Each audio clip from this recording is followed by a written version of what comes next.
16 episode की शुरुआत में हम देखते हैं कि मिस जो हुई के साथ ज्यादती की कोशिश करने वाले शख्स को ढूंढते हुए डूसिक डॉक्टर यून हाइजिन के घर के पास पहुंच जाता है और फिर फौरन बारिश शुरू हो जाने की वजह से वो इसके गेट पर ही रुक जाता है। उसके हाथ में डॉक्टर यून हाइजिन के लिए कुछ होता है जिसको वो यून के गेट पर रख कर जाने ही लगता है। वो स्योंग को इसके साथ आता देखकर और दोनों को मुस्कुराते देखकर सैड फील करता है और अपने हाथ में पकड़ा हुआ बैग यून को हैंड ओवर करके इनके रोकने के बावजूद भी वो वहाँ से चला जाता है। यून इसको दोबारा सेट जाते देखकर खुद ही अफसुद्दा हो जाती है। घर जाकर यून जैसे ही इस बैग को खोलकर देखती है तो इसे पता चलता है कि वो इसकी हर्निएटेड डिस्क के लिए कुछ जड़ी बूटियां लेकर आया था जिसे यून टी बनाकर यूज करती है। और फिर हम देखते हैं कि जब यून इसे थैंक्स बोलने के लिए कॉल करती है तो डूसिक के सेल पर कॉल तो जा रही होती है मगर डूसिक सेल उठा नहीं रहा होता है क्योंकि वो काफी बीमार होता है और जोर जोर से खांस रहा होता है। उसका सेल दूर होने की वजह से वो यून को रिप्लाई नहीं कर पाता है। सुबह मिस गैमरी के हाउस पर स्योंग के शो की शूटिंग शुरू हो जाती है और वहाँ पर काफी रश लगा होता है। स्योंग डूसिक की तबीयत खराब देखकर इसको रेस्ट करने का बोलता है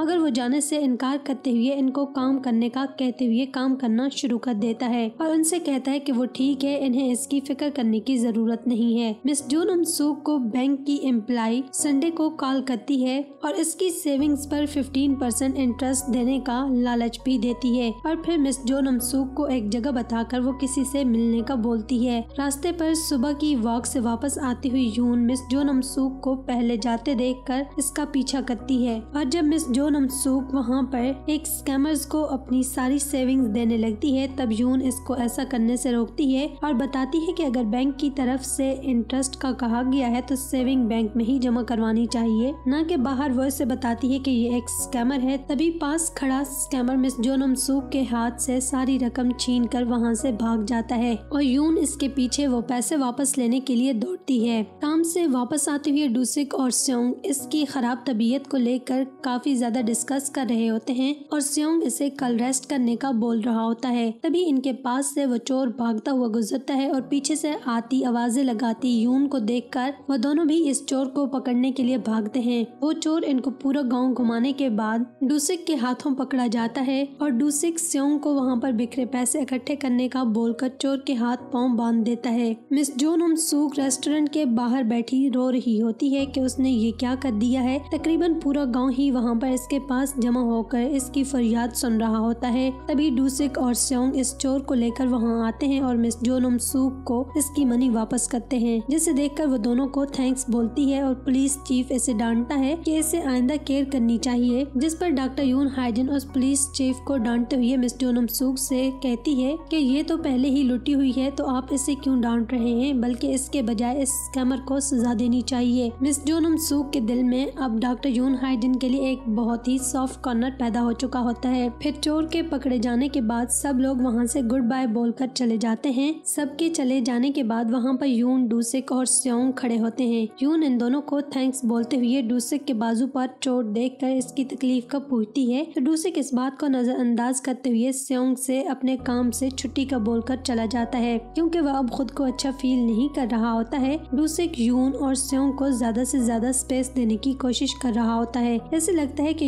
यून और स्योंग ही एक दूसरे के लिए ठीक हैं। यून स्योंग से बातें करते हुए बार बार अफसुद्दा जाते हुए डूसिक को देख रही होती है। उसका सारे का सारा ध्यान डूसिक की तरफ ही लगा हुआ होता है। शाम को यून बीमार डूसिक को देखने इसके घर जाती है और इसके बाजू पर लगी चोट पर बैंडेज करते हुए डूसिक इसे ही देखता रहता है। फिर यून इसको सोफे पर लेटाकर इसके लिए पोरिज बनाने किचन की तरफ चली जाती है। जब वो वापस आती है तो डूसिक को सोता देखकर वह इसके लिए एक नोट छोड़ते हुए जा रही होती है कि इसे मिशन की कही गई ये बात याद आ जाती है कि क्या डूसिक एक गुड किसर है या नहीं। यून खुद को रोक नहीं पाती है और डूसिक को किस करने के लिए इसके क्लोज हो जाती है मगर किस करने से पहले खुद को रोक लेती है और फिर खुद पर गुस्सा करती हुई वहाँ से भागकर चली जाती है। यून के जाने के बाद डूसिक की आंख खुल जाती है और वो यून का नोट पढ़कर पोरिज खाता है जिसका टेस्ट इसे बहुत ही ज्यादा पसंद आता है। मगर खाना खत्म करने के बाद किचन की हालत देखकर इसे यून पर गुस्सा भी आता है और जो इसे यून पर प्यार आया होता है वो खुद ब खुद ही उठ जाता है। पूरा किचन बिखरा होता है जिसको बीमार डूसिक को ही साफ करना पड़ता है। इसे यून का खाना पकाना और इसकी केयर करना काफी महंगा पड़ गया था। अगले रोज खूब सोकर उठने के बाद बाद डूसिक बिल्कुल ठीक हो जाता है और जैसे ही वो ठीक होकर बाहर निकलता है तो इसे इसके सहन में यून के इसके लिए छोड़े गए संतरे देखकर खुशी होती है और वो डॉक्टर यून हाइजिन को सोचकर खुशी से इन संतरों को खाने के लिए बैठ जाता है। यून को मिस हुआ जियोंग अपने पास बुलाकर मिस जो नम सूक की तरफ से बोले जाने वाले थैंक्स का बताती है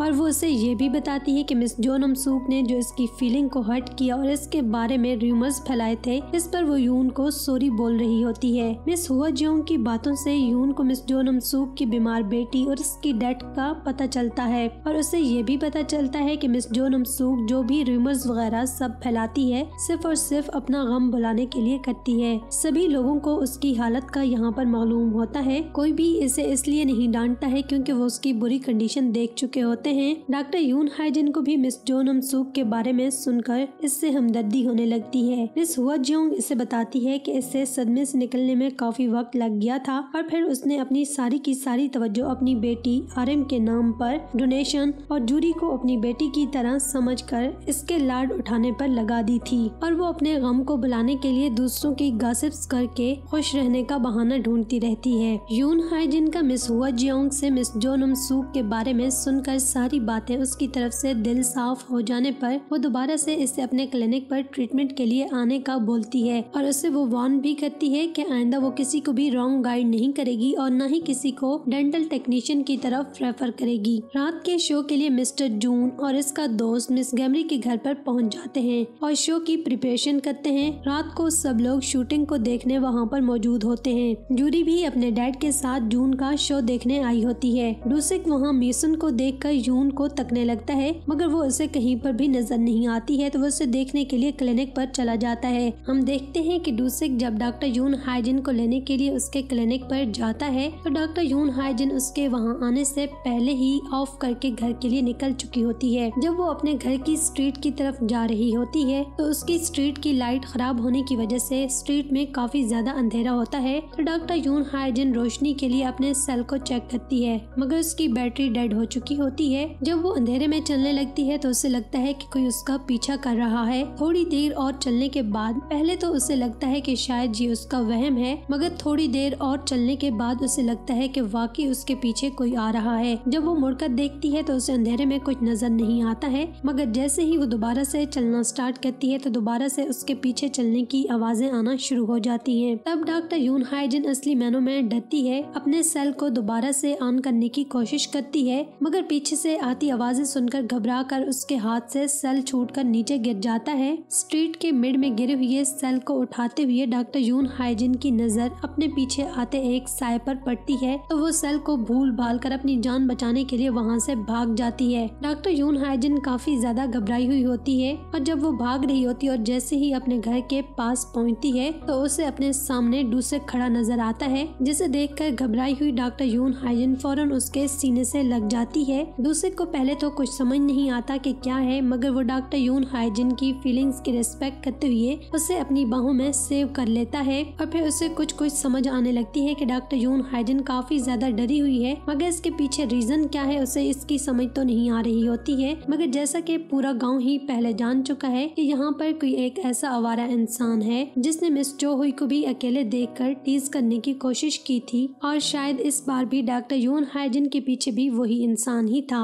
यून हाइजिन को अपने सीने से लगाते ही डूसिक को उसके घर पर उसको सोता देखकर यून के किस करने वाली बात याद आ जाती है क्योंकि जब डॉक्टर यून हाइजिन उसके क्लोज होकर उसे किस करने वाली होती है तब डूसिक की आंख खुल जाती है और वो सब कुछ फील कर रहा होता है मगर फिर डॉक्टर यून हाइजिन खुद को रोक लेती है और फिर वहाँ से भाग जाती है।